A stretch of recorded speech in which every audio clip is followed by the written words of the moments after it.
Hello नमस्कार। MR7 classes में आपका एक बार फिर स्वागत है। आज हम बात करेंगे भाग 9 के बारे में। जो भाग 9 है वो किससे रिलेटेड है? वो है चुनाव से संबंधित अपराध के बारे में, प्रावधान के बारे में। चुनावों से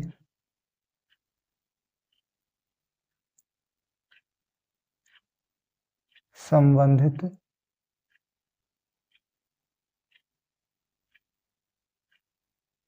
अपराधों के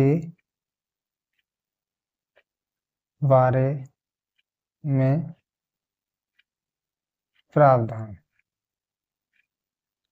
यानी प्रोविजन रिलेटेड टू इलेक्शन। इसके जो इस भाग में जो धाराएं हैं वो आती हैं हमारी 169 से लेकर के 177 के बीच में। तो सबसे पहले जो हम धारा है वो बात करेंगे धारा 169 के बारे में। जो 69 धारा है वो किसके बारे में? वो उम्मीदवार और जो चुनावी अधिकार है उसकी परिभाषा के बारे में, यानी कैंडिडेट एंड इलेक्टोरल राइट्स के बारे में, यानी इनकी परिभाषा के बारे में बात करता है।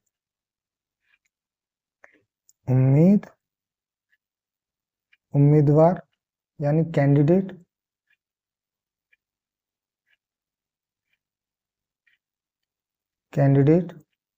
या चुनावी अधिकार की परिभाषा।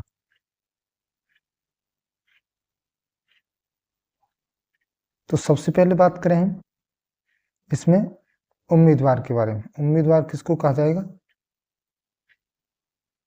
उम्मीदवार उसको कहा जाएगा तो ऐसा व्यक्ति जो क्या करे, चुनाव में पद ग्रहण करने के लिए दावा दर्शाता है तथा लोगों द्वारा वोट प्राप्ति के लिए अभिप्रेत है, उसको कहा जाता है उम्मीदवार।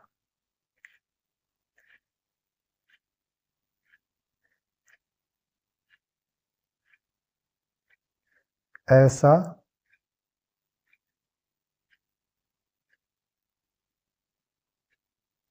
व्यक्ति जो चुनाव में पद ग्रहण करने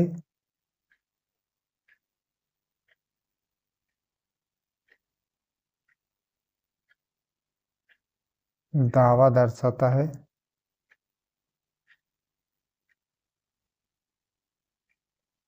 तथा लोगों द्वारा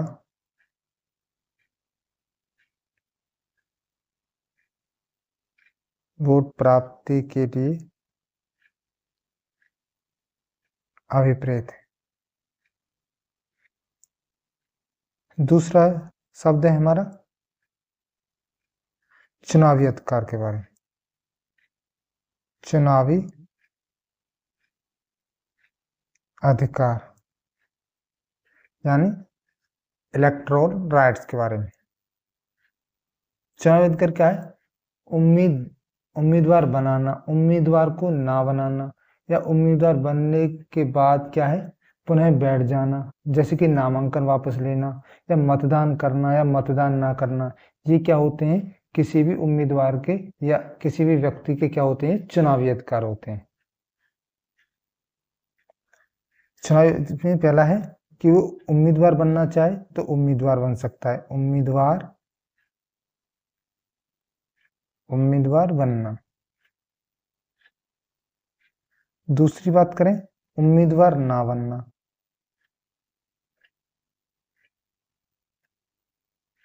अगर वो चाहे तो क्या कर सकता है? उम्मीदवार ना बनना चाहे तो नहीं बन सकता। ये होता है चुनावी अधिकार किसी व्यक्ति का। अगर वो क्या है, उसने नामांकन भर दिया है और वो क्या करना चाहता है, वो वापस यानी उसको वापस लेना चाहता है, तो वो क्या है, ऐसा भी कर सकता है। ये उसका क्या है? चुनावी अधिकार। उम्मीदवार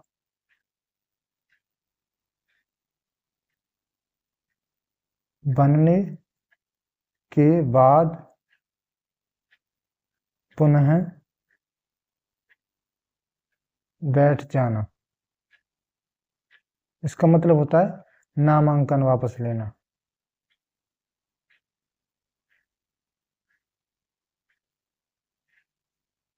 वापस लेना। चौथा बात करें तो मतदान करना।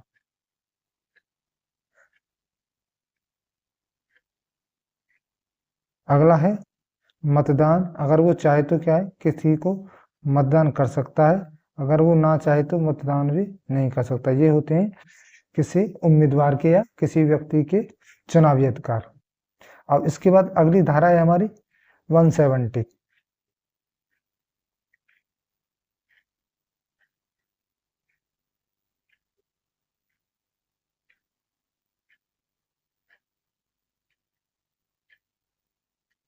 धारा 170। धारा 170 किसके बारे में बात करती है? रिश्वतखोरी के बारे में। रिश्वतखोरी।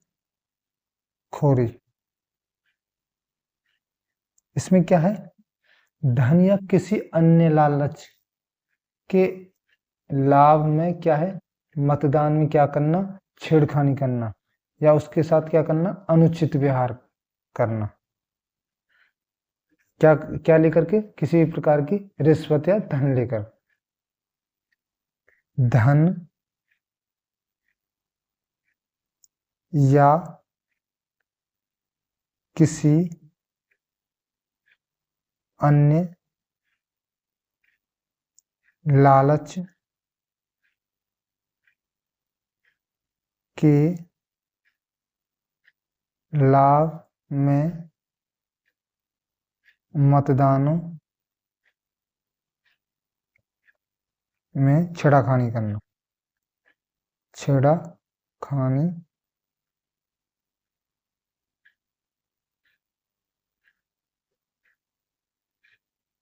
अनुचित व्यवहार करना। इसकी जो सजा है, रिश्वतखोरी की सजा की बात करें, वो दी है किसमें? धारा 173 में। और वो कितनी है सजा जो मिलेगी? अप टू 1 ईयर की जेल हो सकती है और फाइन लग सकता है या दोनों हो सकती हैं। अगली धारा है हमारी धारा 171।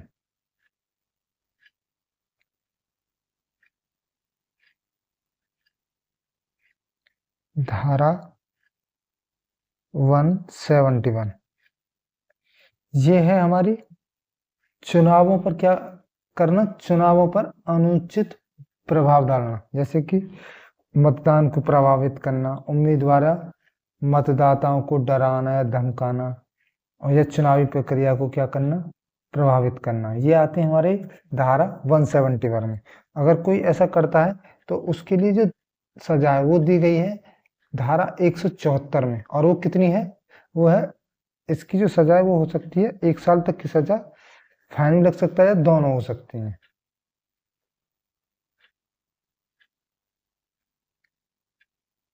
चुनावों पर अनुचित प्रभाव। और वो क्या हो सकते हैं? मतदान को प्रभावित करना। अगला है उम्मीदवारों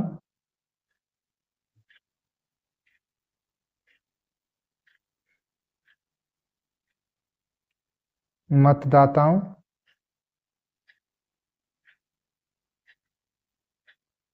को डराना धमकाना।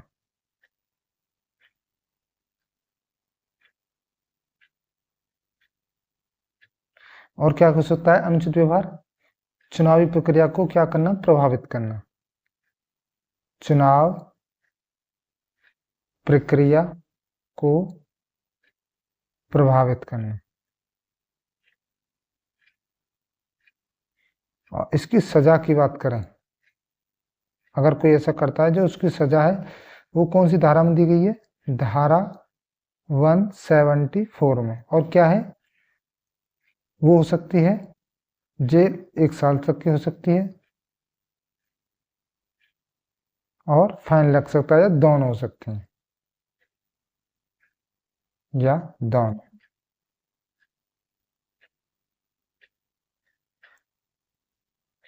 अगली जो धारा है वो है हमारी धारा 172। धारा 172 में क्या है कि किसी व्यक्ति जो है क्या है वोट, जो अन्य पहचान से क्या करते हैं? वोटिंग डालते हैं। अगर कोई ऐसा करता है या किसी अन्य जो चुनाव है उसमें क्या करते हैं? एक से अधिक बार वोटिंग करते हैं, या जाली वोट डालते हैं, यानी दूसरे की वोटिंग करना।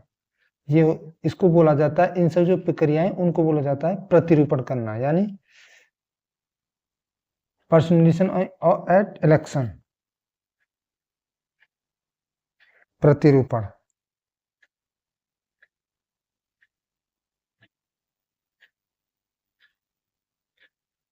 पर्सनो एट इलेक्शन। इसमें क्या होता है प्रतिरूपण में? किसी अन्य व्यक्ति की पहचान पर वोटिंग करना, या क्या करते हैं जो है कोई भी व्यक्ति क्या करते हैं? एक से अधिक बार वोटिंग करते हैं। किसी चुनाव में एक से अधिक बार वोटिंग करना। अगला है जाली वोट डालना, यानी दूसरे की जो वोट है उनको डालना।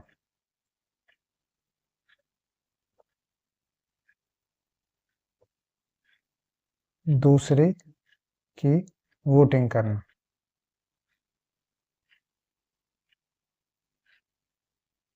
अगर कोई ऐसा व्यक्ति करता है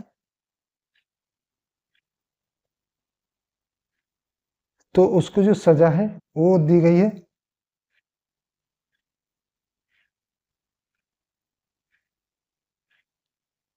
जो मिलेगी वो मिलेगी अप टू 1 ईयर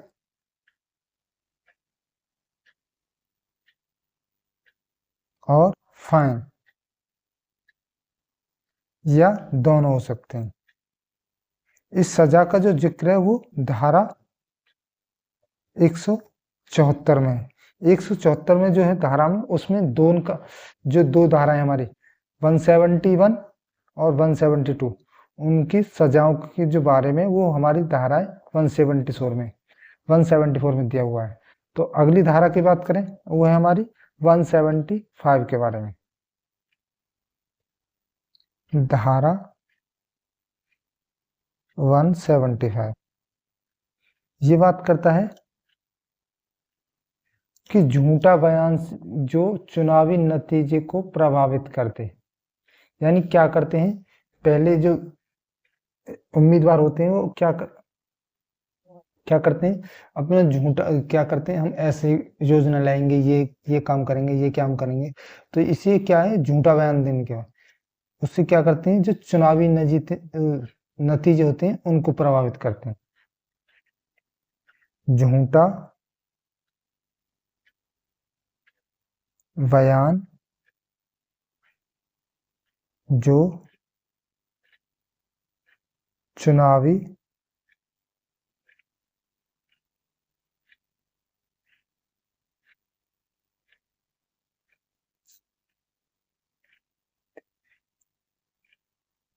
नतीजे को प्रभावित करे।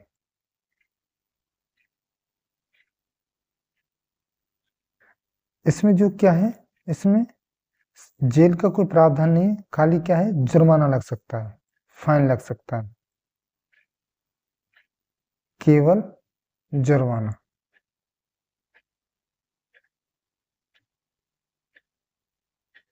अगली धारा है हमारी 176 के बारे में। धारा 176 में क्या है, जो चुनाव कर, जिस समय चुनाव होते हैं उस समय क्या करते हैं, क्या है, वोट खरीदने के लिए क्या करते हैं, अवैध भुगतान करते हैं। इसमें जो सजा है वो क्या हो सकती है, जेल का तो प्रावधान नहीं है, लेकिन इसमें जो जुर्माना है वो 10,000 तक का लग सकता है। चुनावों के संबंध में अवैध भुगतान, तो इसमें जो सजा है वो कितनी हो सकती है, सजा के तौर पर 10,000 रुपये तक का जुर्माना लग सकता है।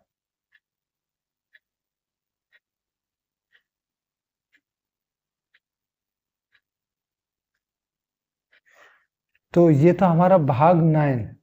ये किसके बारे में था, चुनावी संबंधित अपराध के बारे में। तो इस वीडियो में इतना ही, मिलते हैं आपको नेक्स्ट वीडियो में नए भाग के साथ, जो 10वां भाग है हमारा उसके साथ। तो तब तक के लिए देखते रहिए MR7 क्लासेस।